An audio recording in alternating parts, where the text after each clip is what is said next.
62칙 운문의 하나의 보배.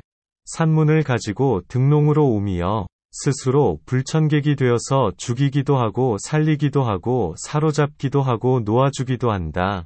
본칙. 운문 스님이 대중에게 말했다. 건곤한 우주 사이 그 가운데 하나의 보배가 있는데 형산에 감추어져 있다. 등농을 들고 불전 안으로 향하고 산문을 가지고 등농으로 온다. 내용을 보겠습니다. 운문 스님이 대중에게 말했다. 건곤한 우주 사이 그 가운데 하나의 보배가 있는데 건곤한 우주 사이에 하나의 보배가 있다는 것은 건곤은 보배가 아니고 우주는 보배가 아니라는 것입니다. 건곤이란 곧 하늘의 원기, 땅의 원기를 가리킵니다. 양과 음의 원기를 가리킵니다. 우주란 곧 시간과 공간을 합해서 부르는 말입니다. 이것은 곧 4대 오온, 삼라만상, 욕계, 색계, 무색계를 총칭해서 부르는 말입니다. 그렇다면 이 보배는 두두물물 안에 있을까요? 밖에 있을까요? 아니면 안과 밖 중간에 있을까요? 하나의 보배란 곧 부처의 참성품을 가리킵니다. 본래 면목을 가리킵니다. 형산에 감추어져 있다. 형산에 감추어져 있다는 것은 곧 형태와 모습 가운데 감추어져 있다는 것입니다. 모든 형태와 모습의 시초는 곧 4대 오온입니다. 따라서 형산에 감추어져 있다는 것은 곧 4대 오온 가운데 이 보배가 있다는 것입니다.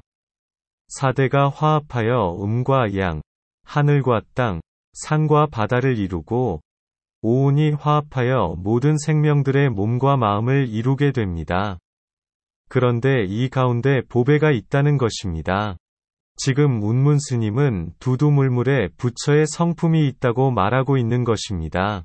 그러기에 옛 사람은 말하였습니다. 저 무명이 간직한 참 성품이 곧 불성이고 환영으로 이루어진 빈 몸이 곧 법신이다. 무명이 곧 4대이고 빈 몸이 곧 오온이라는 것입니다. 그리고 이 가운데에 보배가 있다는 것입니다. 또한 말하였습니다. 번부의 마음에 나아가 부처의 마음을 본다. 등농을 들고 불전 안으로 향하고 등농의 시초는 석가모니 부처님과 관련이 있습니다. 부처님께서 한 비구가 등불을 피우는데 벌레들을 해치게 되는 것을 보시고서 등농을 만들라고 말합니다. 그리고 이 등농은 대나무살을 이용하여 망을 짜거나 유리 내지는 흙으로 등불을 감싸는 형상을 만들고 구멍을 촘촘하게 뚫으라고 상세하게 일러줍니다.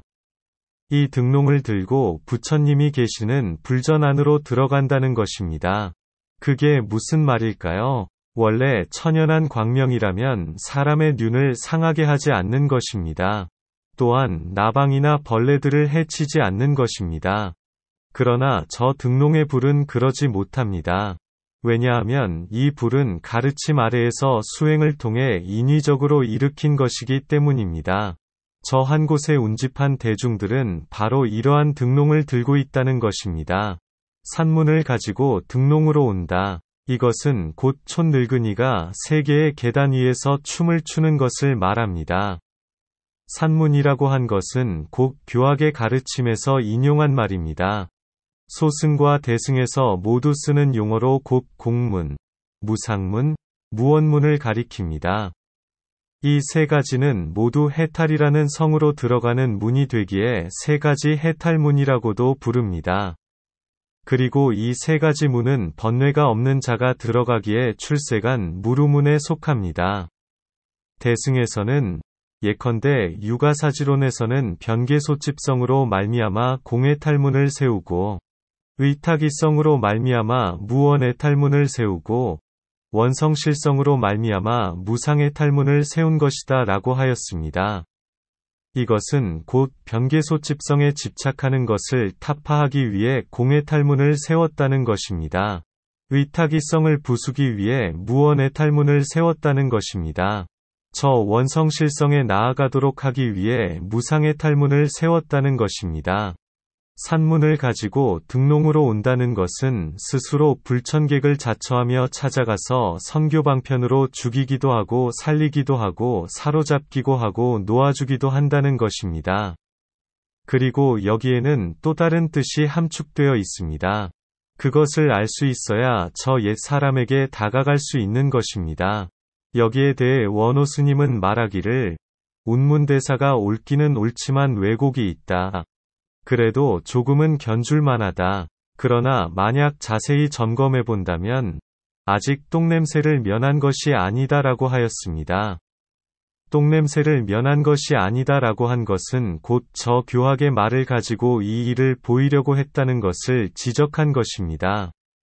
설두 스님은 노래하였습니다. 송, 보라, 보라. 옛 언덕에서 누가 낚싯대를 잡는가? 구름은 유유히 떠가고 물은 끝없이 가득하다. 밝은 달 갈대꽃을 그대 스스로 보라. 하나하나 살펴보도록 하겠습니다.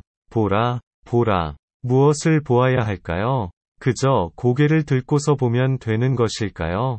여기에서 설두 스님이 보라고 한 것은 그런 말이 아닙니다. 눈을 크게 뜨고 보라는 것입니다. 지혜와 자비를 갖춘 눈으로 보라는 것입니다. 그 눈으로 보면 저 검은 용이 구슬을 가지고 노는 것을 후려쳐야 할지 칭찬해야 할지 안다는 것입니다. 옛 언덕에서 누가 낚싯대를 잡는가? 결국 그가 낚고자 하는 것이 무엇일까요? 이것은 흡사왕이 변복을 하고 지방을 순례하며 인재를 찾는 것과 같다고 하겠습니다. 그가 아니라면 누가 이러한 일을 맡을 수 있을 것인가? 그에게는 이미 호랑이를 사로잡는 역량이 있다고 하겠습니다. 그러기에 7가지 변기가 몸을 따른다고도 하는 것입니다. 저 낚싯대를 잡는 자는 그런 자인 것입니다. 그러기에 원호 스님도 말하기를 고위한 가운데에서도 몹시 고위하다. 절벽으로 서 있는 가운데에서도 몹시 절벽으로 섰다. 도적이 지나간 뒤에 활을 당겼구나. 뒤통수에서 뺨이 보여서는 함께 왕래해서는 안 된다라고 한 것입니다. 고위한 가운데에서도 몹시 고위하다는 것은 서슬퍼런 기상에 감히 범접하기 어렵다는 것입니다. 도적이 지나간 뒤에 활을 당겼구나 라고 한 것은 화살이 아무리 빨라도 저 솜씨를 따라잡지 못한다는 것입니다.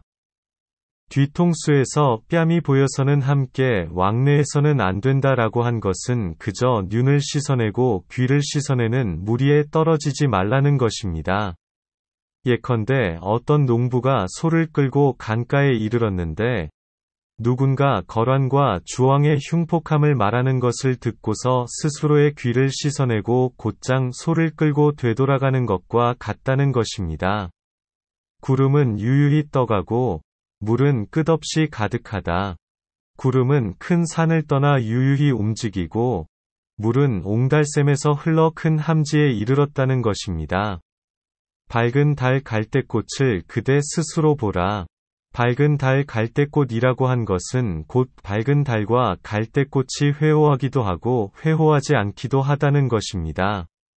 서로 즉하기도 하고 서로 즉하지 않기도 하다는 것입니다. 여기에 대해 원호 스님은 말하기를 보려고 하면 곧 눈이 먼다. 만약 운문 스님의 말을 알면 곧 설두 스님의 이 마루구도 알 것이다 라고 하였습니다. 보려고 하면 곧 눈이 먼다라고 한 것은 곧 여기에 이르러서는 향하고 등지는 것을 모두 떠나야 비로소 알 수 있다는 것입니다. 저 삼승이 아는 무심으로는 드러내지 못한다는 것입니다. 오직 일승무심에 이르러야 알 수 있다는 것입니다. 앞에서 운문 스님은 말하기를 산문을 가지고 등롱으로 온다라고 하였습니다. 지금 설두 스님이 밝은 달 갈대꽃 운운한 것은 운문 스님이 산문 등롱을 말한 것과 다르지 않다는 것입니다. 그러기에 원호 스님은 말하기를 만약 곧장 볼 수 있다면 앞과 뒤는 그저 하나의 구절로 비슷한 것이다 라고 한 것입니다. 과연 그렇다고 하겠습니다. 그렇기에 사람을 실법에 묶어두지 않았다고 하는 것입니다. 잘 살피고 살펴야 비로소 옛 사람에 이르는 것입니다.